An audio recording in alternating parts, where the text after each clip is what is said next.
El sol emergía sobre la vasta selva de Carandé, una extensión de verde sin fin que respiraba con la cadencia del planeta.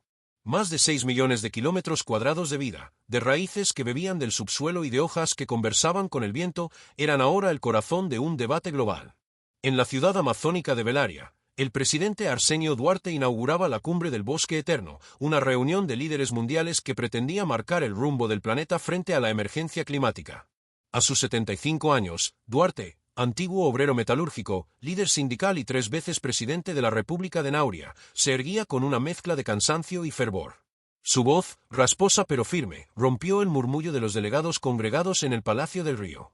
Las fuerzas extremistas fabrican mentiras, proclamó, para defender un modelo que perpetúa la degradación ambiental. Su frase quedó suspendida unos segundos en el aire, mientras las cámaras de televisión enfocaban su rostro curtido por décadas de lucha. La Amazonía nauriana, pulmón y espejo del planeta, volvía a ser el escenario de un pulso entre la esperanza y el cinismo. Duarte hablaba de ciencia, de la urgencia de actuar, del riesgo de un colapso irreversible. Si continuamos ignorando la voz de la naturaleza, advirtió, el futuro no será un lugar habitable, sino un espejo de nuestras omisiones. Frente a él, 53 jefes de Estado escuchaban con gestos graves, algunos convencidos, otros apenas por compromiso. Pero las ausencias pesaban más que las presencias. Entre los 5 países que más gases de efecto invernadero producían, solo uno había enviado a sus máximos representantes. Los demás, los gigantes del norte y del oriente, se habían excusado con argumentos diplomáticos que sonaban a desinterés. El gobierno de los Estados Federales de Arcadia, bajo el mando del presidente Donald Trevers, ni siquiera había mandado observadores. En su discurso más reciente ante la Asamblea General de Naciones Unidas, Trevers había declarado que la crisis climática es un invento de los burócratas globales. Sus palabras resonaban aún con desdén en los pasillos de la ONU, y en Belaria, el eco de su negacionismo era recibido como una herida. Desde el lado sur del continente, 2 aliados de Duarte, el presidente chileno León Barros y la mandataria colombiana Amalia Suárez, se levantaron para responder con vehemencia. Barros recordó con tono indignado que la mentira climática no solo desinforma, sino que mata, porque retrasa la acción y envalentona a los que talan y perforan sin medida. El presidente de Arcadia miente, dijo con la mirada encendida, y su mentira cuesta vidas, cosechas y hogares. Amalia Suárez fue más allá. Si Arcadia no cambia su rumbo, la ciencia anuncia el colapso. No se trata de perforar, perforar, perforar. Esa lógica está muerta, y con ella morirá nuestro planeta. Duarte escuchaba, asentía, pero sabía que las palabras debían transformarse en compromisos concretos. Había vivido suficiente para entender que los discursos pueden aplaudirse con las manos y olvidarse con la próxima tormenta mediática. Por eso, insistió en la cooperación multilateral, en la necesidad de un nuevo pacto global. El régimen climático actual está atrapado en una lógica de suma cero, explicó. Los intereses inmediatos se imponen al bien común. Mientras tanto, el planeta arde. Ese mismo día, la Organización Meteorológica Internacional publicaba un informe devastador. Los años 2023, 2024 y 2025 habían sido los más calurosos jamás registrados. Los glaciares retrocedían, los océanos se acidificaban, y la selva que rodeaba Belaria perdía hectáreas cada hora bajo el rugido de las motosierras. Duarte sabía que el simbolismo de celebrar la cumbre allí, en el corazón del bosque, era poderoso. Pero también era un recordatorio de la fragilidad del milagro verde. Acoger la COP30, que comenzaría días después, era su gran apuesta para devolver a Nauria el prestigio internacional perdido durante los años del presidente ultraderechista Raimundo Baltar, quien había reducido la Amazonía a un mercado de madera y ganado. Bajo su mandato, el país había sido un villano ambiental. Duarte, con su regreso al poder, pretendía convertirlo en un faro de redención. Las delegaciones internacionales llenaban los hoteles y avenidas de Belaria. La Unión Continental, bloque de naciones europeas, se presentó con una delegación robusta encabezada por Friedrich Menzel, Emmanuel Derant y Pedro Sánchez, acompañados por el primer ministro británico Keir Starmer y el príncipe Guillermo de Gales, quien advirtió solemnemente, el planeta está acercándose peligrosamente a un punto de inflexión crítico. Sin mencionar a Trevers, Stanford recordó el espíritu del Acuerdo de París de 2015, aquel momento de consenso que hoy parecía un espejismo. Entonces discutíamos sobre la velocidad de las medidas, dijo. Ahora discutimos si debemos actuar. Eso es un retroceso civilizatorio. Su advertencia resonó como un lamento. La inacción no solo encarecería los alimentos, sino que multiplicaría las migraciones y las guerras por el agua. Para Stanford, invertir en energías limpias era una obligación moral y práctica. No es un sacrificio, concluyó, es la inversión que garantizará el futuro de nuestros hijos. A pesar de la magnitud del evento, Duarte no logró reunir la densidad de líderes que soñaba. Las guerras comerciales y los conflictos armados distraían la atención del mundo. Muchos gobiernos preferían gastar en armas antes que en bosques. Necesitamos una hoja de ruta común, rogó el presidente Nauriano, para revertir la deforestación, abandonar los combustibles fósiles y movilizar recursos reales, no promesas vacías. Desde el podio, un invitado especial tomó la palabra, Li Zeng, viceprimer ministro de la República de Zhonghua. En ausencia del presidente On Felin, Li representaba a la segunda potencia mundial. Con tono sereno, repitió una frase que resonó en el salón: los países desarrollados deben liderar la reducción de emisiones y financiar la transición. Pero pronto viró su discurso hacia la disputa económica que corroía al mundo. No se puede hablar de transición verde mientras las guerras arancelarias estrangulan el comercio de tecnologías limpias. Si queremos salvar el planeta, debemos derribar las barreras comerciales impuestas por Arcadia. Los murmullos recorrieron el auditorio. Duarte, que conocía la fragilidad de los equilibrios geopolíticos, apretó los labios. La región amazónica se había convertido, otra vez, en campo de batalla entre potencias. Nauria, en medio del fuego cruzado, buscaba erigirse como mediadora. Duarte quería ser el puente entre el norte industrial y el sur verde, entre los que contaminaban y los que aún respiraban bosque. Mientras Li Zeng se despedía con una reverencia, la selva rugía afuera, bajo un cielo de nubes densas. Los relámpagos cruzaban el horizonte como venas de fuego. Duarte cerró su carpeta y miró a través de las ventanas del palacio. Pensó en lo que vendría, días de negociaciones, promesas, cifras y al final, tal vez, el mismo silencio de siempre. Pero esta vez, se juró, no permitiría que la indiferencia triunfara. El bosque eterno estaba hablando. Y si los líderes no escuchaban su voz, la selva encontraría su propio modo de hacerse oír. La noche cayó sobre Belaria con una humedad densa que parecía colgar del aire. En las calles recién asfaltadas, los carteles del gobierno estatal anunciaban con orgullo: Belaria, capital del planeta. Luces de neón se reflejaban en los charcos tibios mientras miles de visitantes caminaban entre puestos de frutas, cafés improvisados y murales que mostraban árboles alzándose sobre manos humanas. Dentro del Palacio del Río, la cumbre seguía su curso bajo un ambiente cargado de tensión y esperanza. Los delegados, exhaustos, repasaban informes y borradores. Duarte había pasado el día entero negociando con líderes que hablaban en distintos idiomas, pero que compartían una misma desconfianza. Cada firma costaba horas. Cada palabra podía ser una trampa. Esa noche, el presidente Nauriano se reunió a puerta cerrada con sus asesores más cercanos, Marina Sola, su ministra de Medio Ambiente, y Joaquín Pereira, canciller de Exteriores. La sala olía a café y papeles húmedos. Sobre la mesa descansaba un documento marcado con un título que Duarte había escrito de su propio puño: Fondo Bosques Eternos. Es hora de cambiar el lenguaje, dijo Duarte, con voz grave. Ya no podemos seguir pidiendo limosnas. Marina lo miró con curiosidad. ¿Limosnas, presidente? Sí, respondió él, golpeando suavemente la mesa. Cada cumbre, los países ricos anuncian donaciones que nunca llegan, o llegan tarde y con condiciones.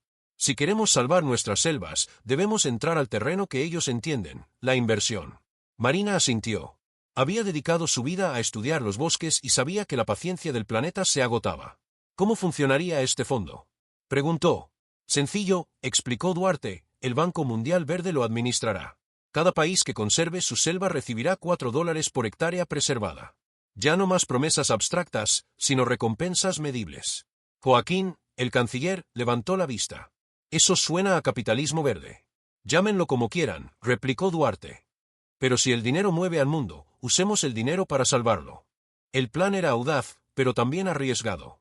Implicaba convencer a los países desarrollados de invertir en bosques extranjeros, y al mismo tiempo garantizar que esos fondos no se diluyeran en corrupción o burocracia. Duarte sabía que necesitaría aliados poderosos, y la cumbre era su única oportunidad. Al día siguiente, cuando el reloj marcó las 10 de la mañana, Duarte subió al estrado principal con el borrador del Fondo Bosques Eternos en sus manos. En el salón resonaban las conversaciones en docenas de lenguas. La temperatura era insoportable, y los ventiladores giraban como hélices cansadas. Señoras y señores, comenzó el presidente, el tiempo de los discursos se ha terminado. Si seguimos esperando, el planeta no esperará con nosotros. Una imagen apareció en las pantallas, una serie de mapas que mostraban la deforestación de los últimos 30 años. La selva retrocedía como una mancha que se borra lentamente. hasta que en el último cuadro solo quedaba un párpado verde en medio de un desierto gris. Esta, dijo Duarte señalando la imagen, es nuestra herencia si no actuamos. El silencio fue absoluto. Incluso los traductores dejaron de hablar. Entonces presentó su propuesta.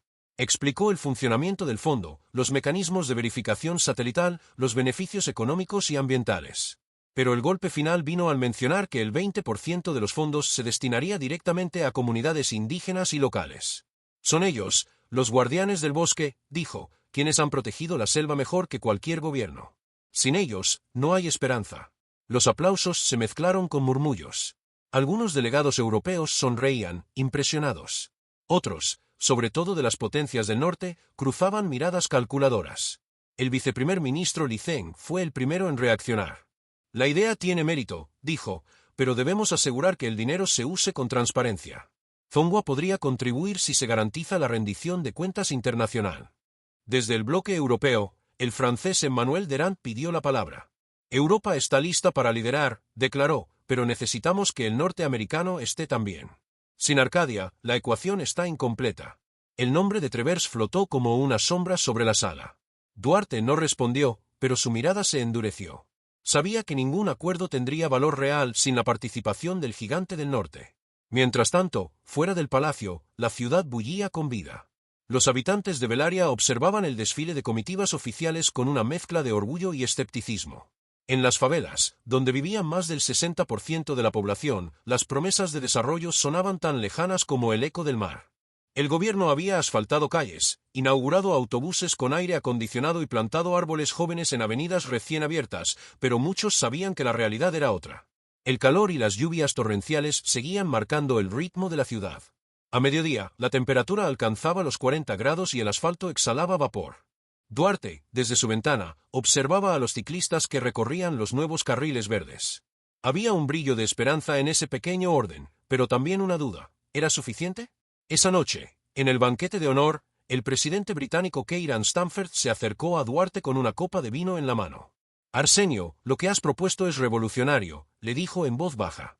Pero sabes que te enfrentarás a intereses muy antiguos.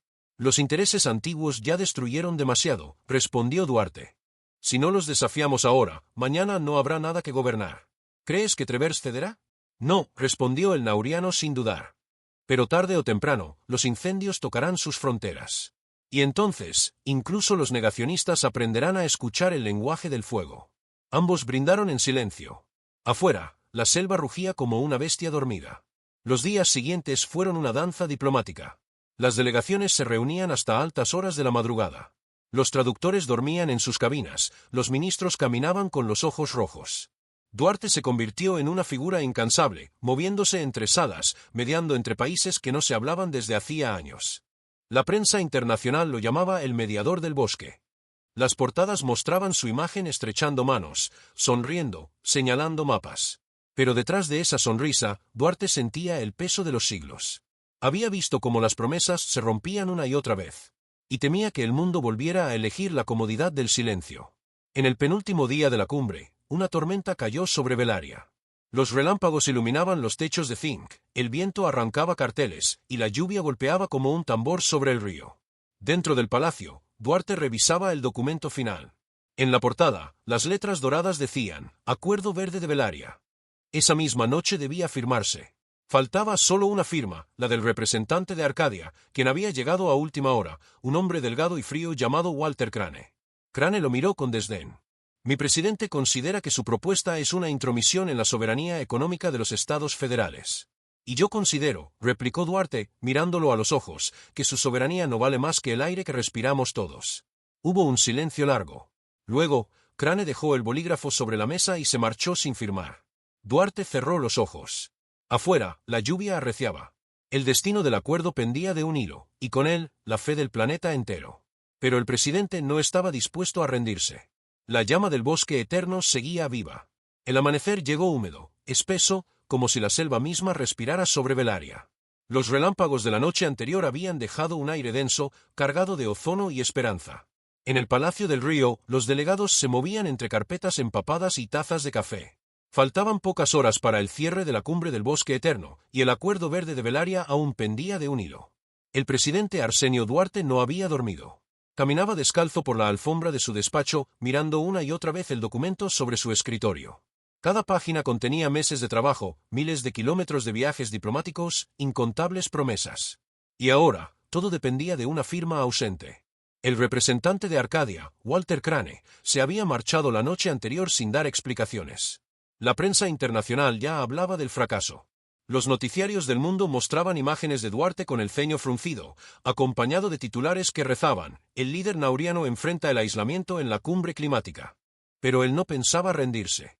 Afuera, el río Amazonas, al que los locales llamaban Yandari, el que duerme y despierta, reflejaba los primeros rayos de sol. Duarte se acercó a la ventana y pensó en su infancia, cuando pescaba con su padre entre esas aguas marrones. «Todo esto es lo que estamos perdiendo», murmuró. «Y ni siquiera lo notan». Tocaron a la puerta. Era Marina sola, su ministra. Traía bajo el brazo una carpeta con sellos diplomáticos. «Presidente, tenemos noticias», dijo. «Zongwa, Europa y el bloque africano han confirmado su adhesión al fondo. Si lo firmamos hoy, tendremos respaldo suficiente para lanzarlo sin Arcadia». Duarte levantó la vista, sorprendido. «¿Y el financiamiento inicial?» «Zongwa aportará 50.000 millones de dólares», explicó ella. «Europa, 30.000. Y la Unión Africana ofrece delegar parte de sus créditos de carbono». El presidente sonrió por primera vez en días. «Entonces que empiece la ceremonia», ordenó. «Si Arcadia no quiere salvar el planeta, nosotros lo haremos sin ellos». Horas después, el gran salón del Palacio del Río estaba lleno. Las delegaciones tomaban asiento entre banderas coloridas. Las cámaras de televisión transmitían en directo. Duarte entró acompañado de Marina Sola y Joaquín Pereira. Llevaba un traje oscuro, sin corbata y un pequeño broche de madera en forma de hoja. El maestro de ceremonias anunció el inicio de la sesión. Las luces descendieron. En las pantallas gigantes apareció el logo del nuevo fondo: Bosques Eternos, Bosques para Siempre. El público estalló en aplausos. Duarte tomó la palabra. Su voz sonó más firme que nunca. «Hoy no estamos firmando un tratado más», dijo. «Estamos firmando un juramento con la vida. Este fondo es el reconocimiento de una verdad sencilla: la selva no es un recurso, es un organismo que respira con nosotros. Quien la destruye, se destruye a sí mismo». Sus palabras provocaron un silencio reverente. Entonces, uno a uno, los representantes fueron acercándose a la mesa principal para firmar. El viceprimer ministro Li Zeng fue el primero. Luego Emmanuel Derant, Keiran Stanford, Pedro Sánchez y líderes de África, Oceanía y el Caribe. Cada firma era un golpe de esperanza. Cuando Duarte estampó la suya, el público se puso de pie. Algunos aplaudían, otros lloraban discretamente. Había nacido el Fondo Bosques Eternos, un proyecto que premiaría con inversión real a los países que conservaran sus selvas. Por primera vez, la naturaleza entraba en el lenguaje financiero del mundo. Sin embargo, Duarte sabía que la batalla no había terminado. Faltaba la pieza que podía sellar la historia. Faltaba Arcadia.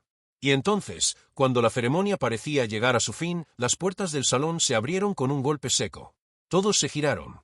Walter Crane apareció, empapado por la lluvia, con una carpeta bajo el brazo. Caminó hasta la mesa sin decir palabra. Duarte lo observó con atención. «El presidente Travers», dijo Crane finalmente, «ha reconsiderado su posición. No firmará el acuerdo, pero autoriza la participación de Arcadia como observador en el fondo». Hubo un murmullo de sorpresa. No era una victoria total, pero tampoco una derrota. Duarte extendió la mano. «A veces, señor Crane, el primer paso es tan importante como el destino». Crane la estrechó con rigidez, luego se marchó sin mirar atrás. Las cámaras captaron el momento. En cuestión de horas, la imagen de Duarte y Crane recorrió el mundo, el viejo líder de la selva estrechando la mano del emisario del norte. Para millones, fue el símbolo de un cambio que ya no podía detenerse. Esa noche, la lluvia volvió a caer sobre Belaria, pero esta vez fue celebrada. En las calles, la gente bailaba bajo el agua. Los niños corrían con banderas verdes. En las favelas, los vecinos cantaban al ritmo de tambores improvisados. Desde el balcón del palacio, Duarte observaba la escena. Marina Sola se acercó con una sonrisa. «Lo logramos», dijo. «No todavía», respondió él. «Esto apenas empieza. ¿Cree que cumplirán sus compromisos?» El presidente guardó silencio un momento. «No lo sé, Marina. Pero esta vez, el bosque tiene aliados. Y no son gobiernos, son pueblos». Abajo, los líderes indígenas de la cuenca amazónica bailaban alrededor de un fuego simbólico. Duarte bajó los escalones y se unió a ellos. Uno de los ancianos le ofreció una rama de ceiba, símbolo de vida eterna. El bosque te reconoce, hermano, le dijo el anciano. Pero recuerda, quien promete al bosque, promete con la sangre. Duarte asintió con respeto. Cumpliré, respondió. Los meses siguientes fueron un torbellino. El Fondo Bosques Eternos se convirtió en un referente mundial. 50 naciones se unieron en los primeros 6 meses. El Banco Mundial Verde comenzó a operar los pagos, y por primera vez, las comunidades indígenas recibían ingresos directos por cuidar sus territorios. La deforestación en Nauria cayó un 50%. Los satélites mostraban manchas verdes recuperándose. Pero el éxito también generó enemigos. Empresas petroleras, ganaderas y mineras presionaron a sus gobiernos para frenar el avance del fondo.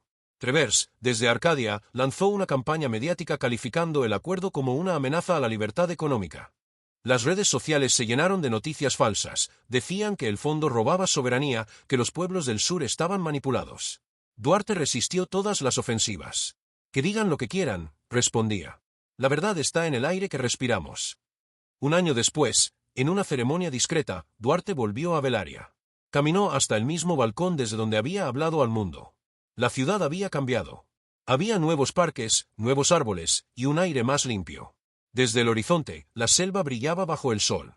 Cerró los ojos y recordó las palabras del anciano, quien promete al bosque, promete con la sangre. Entonces levantó la mano y murmuró una oración sencilla, que este bosque nunca más tenga que gritar para ser escuchado. El viento sopló entre las hojas, y por un instante, pareció que la selva respondía. Esa noche, mientras dormía, Duarte soñó con el Yandari. En su sueño, el río hablaba con voz humana. Arsenio, le decía, los hombres olvidan rápido. Cuida mi memoria. Él asintió y el agua lo envolvió. Cuando despertó, el amanecer bañaba Belaria con una luz dorada. En el aire, flotaba el olor a tierra húmeda y a promesa cumplida. El bosque eterno respiraba. Y por primera vez en mucho tiempo, el mundo respiraba con él.